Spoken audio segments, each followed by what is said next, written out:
Hello, travelers, and welcome to Go See, Do Explore. Here, we dive deep into the heart of travel, sharing hidden gems, unforgettable experiences, and the stories that make each destination unique. Whether you're a seasoned traveler or dreaming of your next getaway, you're in the right place to get inspired. I'm Christopher. And I'm Ashleigh. And together, we'll set the course for your next great adventure and discover the stories that make each place unforgettable. It's time to go, see, and do more. Let's explore. Hello, everybody, and welcome to this episode of Go See, Do Explore. We are getting ready for a trip, and I thought it might be interesting if we talked about the things that we do to prepare for a trip, but to make it a little bit more interesting, we're doing it in top 10 fashion. But before we dive in, I wanted to mention, I promise we won't do this every episode, don't worry. But we've been doing this for a year now. We've been podcasting for a year now. We've, of course, been writing the blog for many years at this point. But actually, I think we published our first 2 episodes a year ago today, exactly from when we're recording this. All this to say, we love doing this. We're going to keep doing this, and we'll keep putting this podcast out just as a free thing that's out there to be helpful for you travelers. But we wanted to provide a way that if you see value in this and you have the means to contribute so that we can keep doing this and even improve and do more things, we wanted to give you the way to do that. So the way to do that is to go to goseedoexplore.com/support, and that will take you to the page. We have 3 membership tiers now. They have different benefits, including things like a private Discord server to get our trip itineraries and notes after we travel. And even at the highest tier, we will record a custom 5-minute episode for you. You pick a travel topic and we'll record for 5 minutes for you, and you can publish it or you can just keep it, whatever, it's for you. So anyway, if you are in a position that you can support us and you see value in what we're putting out there, whether it's here on the podcast or on our website or on our fledgling YouTube channel, just go to goseedoexplore.com/support. And thank you very much. All right, so let's get into the topic. What is the first thing on your list, something you do to prepare for a trip? I felt like I had to start with ABC. Which was so I should say that everything I thought of is basically stuff I do within the week of a trip. ABC, though, always be charging, is the day before the trip or the day of the trip, depending on when we're leaving. And I think I talked about this on the very first episode of the podcast. ABC is something I always say before trips, and it's just charge all your devices. Don't leave any device uncharged. Get all your chargers out and make sure everything is charged so that you don't have to rely on public power sources if you're flying. What I do is I pack my backpack that has all of my electronics in it. And what I do is actually set my backpack next to the outlet. I get my big travel charger, or even a couple of them, depending on what I'm traveling with, and I plug it into the outlet next to my backpack, and I leave all my devices sitting next to my backpack charging so that it's very quick and easy just to finish packing and go when it's time to go. But yeah, I'll always be charging. And make sure that you have charging cables that can charge but not transmit data, right? Yeah, that's a good practice. If you have a USB style charger that it's a power only, you never know if someone's going to be weird and try to hack into your device. I don't know what the likelihood is, but actually they're cheaper, the ones that don't transmit data. So I have some of those. It's a money saving tip too. Yeah, I guess, yeah. So the first thing that I thought of, I have to say, this was my idea for a topic, and I had 2 things on my list for a really long time. So the first one, though, that came to my mind is honestly the very first thing I do when I'm getting ready for a trip is I make a list. What do I need to pack? And then what do I need to do before we leave? Mm-hmm. You know, like unplug things or wash some dishes or all of that stuff goes on the list so that the morning of when you're leaving, it's not yeah. So you're just aware, especially when you have things to pack, because I'm sure everyone has 1 or 2 things that you can't pack until the morning of. So I'm always terrified that I'm going to forget those. And so I always write them down on a list along with then, feed the cats. Mhm. Yeah, that's good. I make a list like that too. Write a note for whoever is taking care of the cats. Those kinds of things. I'm assuming that like pack isn't going to be on this list. No. No, okay. So that was where I was like number 2 and then pack. Yeah. All right, what's next on your list? All right, this is a flying trip specific thing to do, but I always set an alarm 24 hours before our departure so that I can check in right away. I always check in online for flights if I can, which you almost always can. Yeah, I don't know that we've ever flown on an airline that doesn't let you Norse check in. and French B. Norse, like, they act like you can, but it's weird. Maybe you can now, but when we flew them last year. Anyway, I always set an alarm so I can check in right away for a few reasons. First of all, it's always good just to make sure everything works through their boarding pass and all that so that there's time. But I think more importantly, if we're flying in a situation where we don't have seats in advance, which is some of the time, you have just the best chance of getting good seats when you book right away. And I've also heard, although I don't know if this is true and maybe it's not true, so take this with a grain of salt, that, you know, in an overbooked situation, it's just better to be one of the first ones checked in. Yeah, I think that is absolutely Is that true, true? especially with budget airlines. If they have overbooked and you didn't check in until you got to the airport, there's a good possibility that you're not on that flight. I've definitely heard of that happening to Okay. people on Frontier. It's never happened to me because I always check in 24 hours before. Right. And, you know, the old Southwest system, that was definitely a thing too. Like if you don't check in 24 hours in advance, or, you know, like as soon as possible, you'd be in the lower number. I don't fully understand how that worked at Southwest, but it doesn't matter because it's not a thing Yeah. anymore. Now, I say 24 hours because basically every airline is 24 hours. But when we flew EasyJet, I could check in like a couple weeks in advance. Huh. I don't know why. That's the only one that I've flown that has not been 24 hours. It was weird. All right. The next one on my list is to check the weather, because you need to know what you need to pack. And I don't want to say, well, it's more so I think for the temperature, you know, how heavy do you need heavy sweaters? Do you need coats and things like that? It's always a good idea, whether there's rain on the forecast or not, to bring an umbrella or a raincoat or something like that, because I think, you know, in your day-to-day life, it'll pop up. Rain will pop up out of nowhere. And so you want to be prepared for that, even if the weather forecast says that it's not going to rain. But then also going along with this is to check and see what the like dressing culture is of the place that you're visiting if you are not traveling domestically. Because a lot of places, it is not common for people to wear shorts outside of like the beach. I don't want to say it makes you stand out like a tourist, because you are a tourist, but I just feel like I want to blend in the most as possible when I travel. And I don't know, you just don't want to look different. You want to fit in as much as you can. And honestly, I'm kind of at the point now where I don't typically travel with shorts. Maybe one pair, you know, skirts are easy, ladies. Skirts and dresses, and they're just as comfortable, especially if you get like the shorts that you can wear underneath. It's just as comfortable, if not actually more comfortable than a pair of shorts. I don't know. You just fit in a little better. Yeah, that's a good tip. My next one. So if we're going to be really anywhere, I always make sure that I have maps downloaded on my phone Well, for that's that a good one. place. Yeah. Yeah, and I try not to do this right before we leave. Yes. I have done it in the airport, but in general, and it's especially helpful like if you're going to be in a place that's either remote and doesn't have cell service, or if you're going to be in a country where you may or may not have reliable cell service.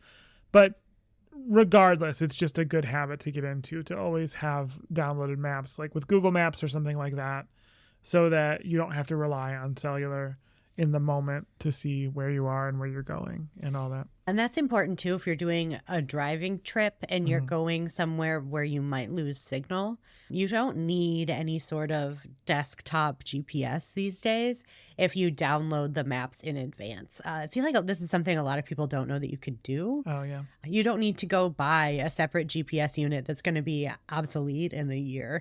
Just use your phone, download the maps in advance, and they'll work if whether you have signal or not. And we're saying that, I guess, based on the places we've been. I'm sure there are parts of the world where Google Maps is not the best choice. There may be others, but in general, I agree with you, especially if you're driving. But even if you're going to be in a city and walking, like it's nice just to have the map downloaded. And, one of the things that we've definitely experienced in old European cities is just like lots of dead spots in cities where there are tall buildings and things like that are close together. And so not worrying about it is good.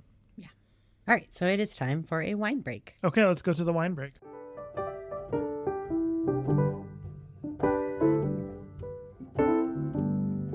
We're here for the wine break. And today we have a wine that I know basically nothing about. Oh, interesting. So I grabbed Wine Folly. All credit to Wine Folly for the actual information in this segment, because this is from Nemea in Greece. Ayorgitiko is how you say it. Those are G's, but it's like euro, I guess. It's Ayorgitiko. Let's try it and see what it's like. This is old vines, it says too on the bottle. Let's see how old it tastes. That's good. That's a pretty solid red wine, I'd say. Solid red wine. It's a 2019, unfiltered, this one. So, Wine Folly says that this is the top red of Greece.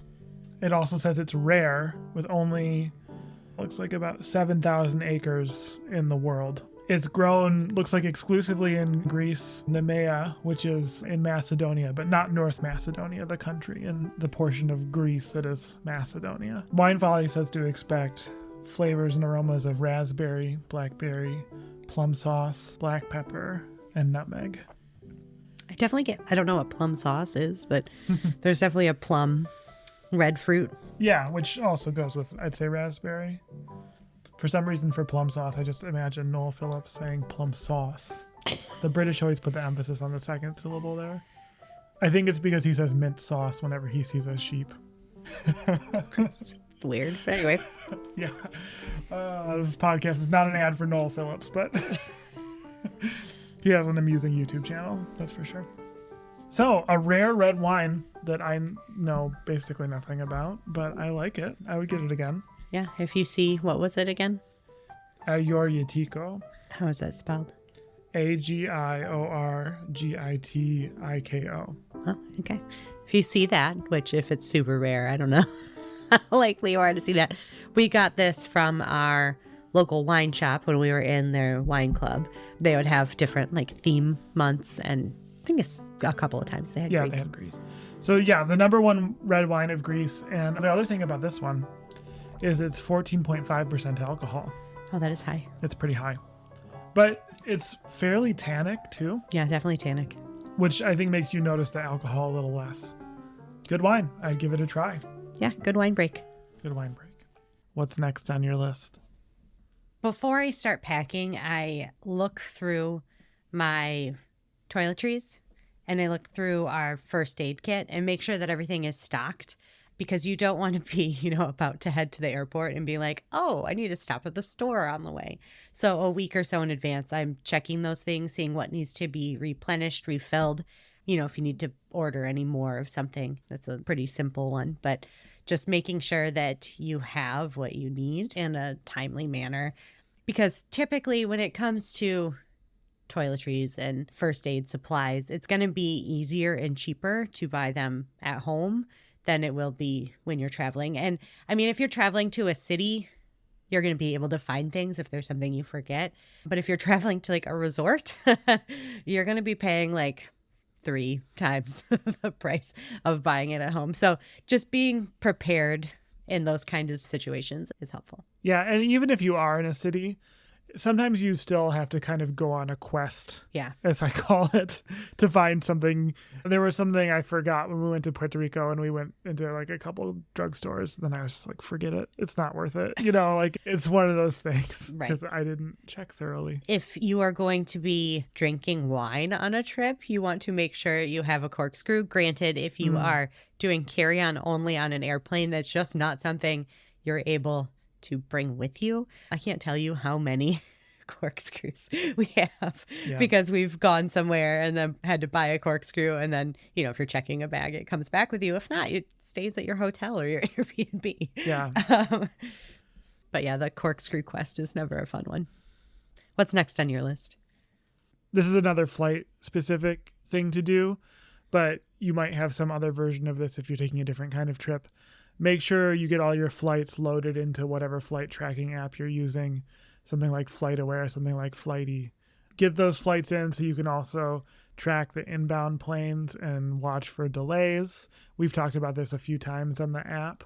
Definitely always do that. Always recommend that. I have to get I already did load in our. Well, it's nice with Flighty. When you book it, you just put it right in and then it's there. We will have to activate our paid subscription. Right. We'll do that this week. But yeah, get all that stuff loaded in so that you get your notifications. My next one kind of goes in that vein. And I feel like it's important specifically if you are flying or traveling to a place that's not going to have good cell signal. And I download things to do on my iPad or on my phone. I don't want to be stuck on an airplane having to watch whatever, like 2 episodes of Friends or whatever they have. It's always so limited on those in-flight entertainment systems. And I mean, a lot of airlines now don't even offer that. Like, I don't think United had anything, did it? I don't know how United's works. Spirit obviously doesn't. Frontier obviously does. I mean, Spirit or Frontier doesn't even offer internet. Right. Delta's got a lot. Delta has a lot. You pay for it. And American, they don't have like the screens, but you can connect your device and then there's things to watch. But I don't want to be at the mercy of that system. So obviously, when we're camping and we're going to be out of cell signal for an extended period of time, this is even more important. So I'm typically going onto some streaming services and downloading some things, and also going onto Kindle and downloading a couple books, podcasts, those kind of things. Just something that's going to keep you occupied in an event that you're sitting around with not much to do. Yeah, I almost always listen to podcasts, although I do like to watch one show in particular when I fly, and that is LA to Vegas. So I make sure I have that downloaded so I can watch a show about people flying on planes while I'm flying on planes. The last flight, I was watching Reba, and it really satisfied the flight attendants. They would come by and be like, I love that show.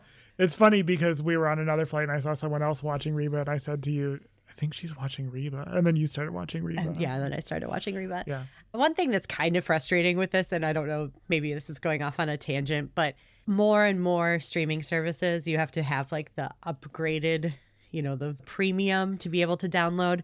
Currently, the only 2 that I'm aware of that we use anyway that allow you to download without paying extra is Netflix and Amazon Prime. Everything else, you have to get like the higher tier. But a tip for that, if there is something like you wanted to download some Disney movies or whatever, you can get the higher tier just for, the 1 month that you're traveling and then switch it back down. Obviously, if you forget to do that, they win. But that is one way to kind of beat the system a little bit. Yeah. Unfortunately, so many of ours are bundled right now. It's not easy to do. What's next on your list? It depends on the nature of the trip you're taking, but to whatever degree you need to, get the documents that you need printed. That's totally true. Yeah. A lot of us don't have printers these days, so you might need to arrange for that to happen. Go to the library. Go to like an office supply store that has printing, whatever, buy a $20 printer, whatever you need to do. But especially with international travel, you want to make sure you have all your reservations in order and things like that, unless there are any questions at customs. But also just in general, you might be somewhere that doesn't have good signal. Your phone might die. You might accidentally drop your phone in the Grand Canyon or something. Like, I don't know. Stuff happens, right? So having paper copies of your most important travel documents, we always do that. And then we also always carry our travel insurance paper too. The other thing I was going to say that I'm going to combine into this, because it is a physical document, is we've given this tip on the podcast before based on my experience. Locate your passport if you're traveling internationally, like at least a few days to a week before. And by locate, I'm not presuming that you've lost it. It's just like if you haven't had eyes on it in a while, you know exactly where it is, but you haven't had eyes on a while, just go make sure it's still there. Because we always keep our passports in the same spot. And a week before we went to Italy, we went to that spot and my passport wasn't there. And that was terrifying. But I was able to find it a week before we went to Italy. I sort of figured out where it was. Had that been, I don't know, the night before we were leaving, I would have lost my mind. I mean, it would have been very hard at that point to adjust, right? Like right. With a week, worst case, I could have tried to get an in-person appointment at the passport office in Detroit or whatever, right? Like I might have had to do that and it would have been horrible. But at least with a week, that's a plausible thing to do. With a day, like, no. I had a friend tell me that their family was going to Australia because her husband's family is from Australia. And she got her passport out of wherever she kept it and realized that it was expired.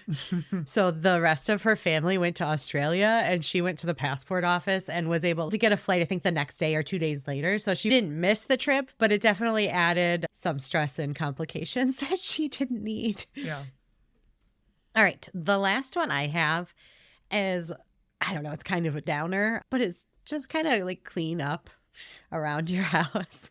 Because there's nothing worse when you come home from a trip and you're tired and it's also a mess. And I don't know about you, but the way we tend to travel is we tend to maximize our vacation days. And what I mean by that is we will leave like after work Friday night and then come back, Sunday evening. And so when you come home and you have laundry to do and you're tired and all your stuff is in a suitcase, like you don't want to come home to a mess. So it's kind of a bummer. I don't enjoy it, but I try to at least straighten the house so that it's not an immediate stressor when you get home. Yeah, that's a good tip. My bonus one. You don't have any bonus? I can come up with a bonus if you go first. And if you're somebody that lives close enough to an airport that you can, use rideshare, this probably isn't a big of a deal. But we live in a place where there is not Uber or Lyft.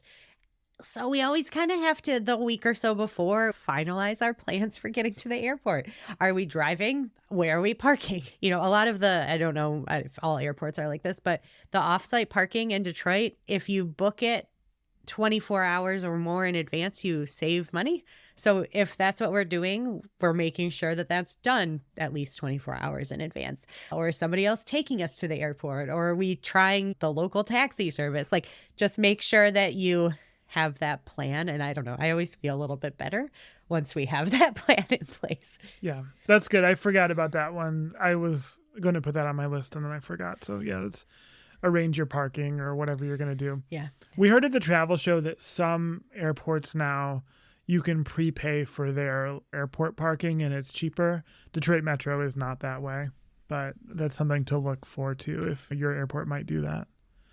If you're a person that's lucky enough and you can just have Uber pick you up at your house and save a bunch of money, I'm jealous. Yeah. I guess being out in the boonies has some downsides. I mean, we live an hour from the airport. It's not really even the boonies. We did one time. I don't know if I should tell this story.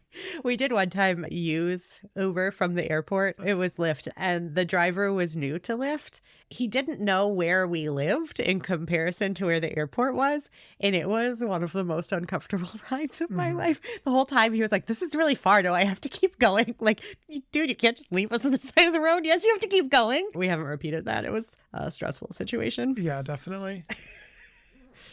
We always have alternate plans now. The other one, my bonus one, I guess, is what I'm trying to say.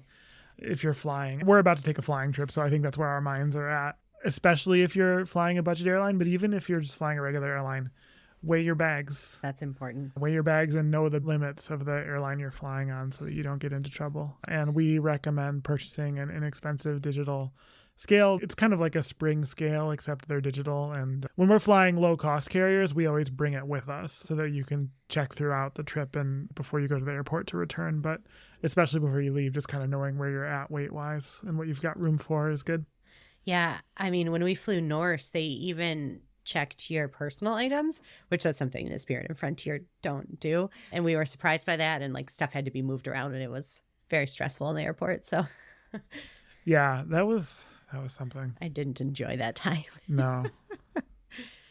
But yeah, those are our top 10 things to do when preparing for a trip. If we forgot something, send us an email at contact@goseedoexplore.com, or you can also comment on this item on our Facebook page. Absolutely. Thanks for listening, and we'll see you next week. Thank you.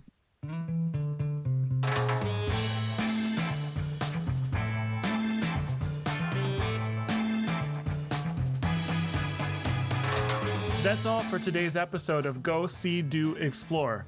Thank you for joining us and sharing in the wonder of travel.